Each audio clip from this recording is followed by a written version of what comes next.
Hello, আমাকে অনেকেই তোমরা প্রশ্ন করেছো যে আমি রেগুলার কেন ভিডিও দিই না। সত্যি বলতে একটু ব্যস্ততার জন্যই কিন্তু আমি রেগুলার ভিডিও এডিট করার সময় হয়ে ওঠে না, তাই আমার ভিডিও দেওয়া পসিবল হয় না।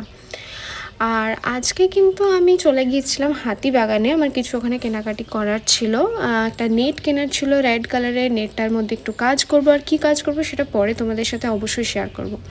আর তারপরে কিন্তু সেখানে কিন্তু ফুচকার গন্ধটা নাকে আসতে, ফুচকাটা না খেয়ে একেবারেই কিন্তু থাকা যায় না। আফটার অল বাঙালি বসার কলকাতার ফুচকার আলাদাই টেস্ট, সেটা আর বলতে আলাদা করে হয় না। সেখানে ফুচকা খেয়ে কিন্তু আমরা আবার চলে এসেছিলাম কেষ্টপুর, যেখানে আমাদের ফ্ল্যাট আছে।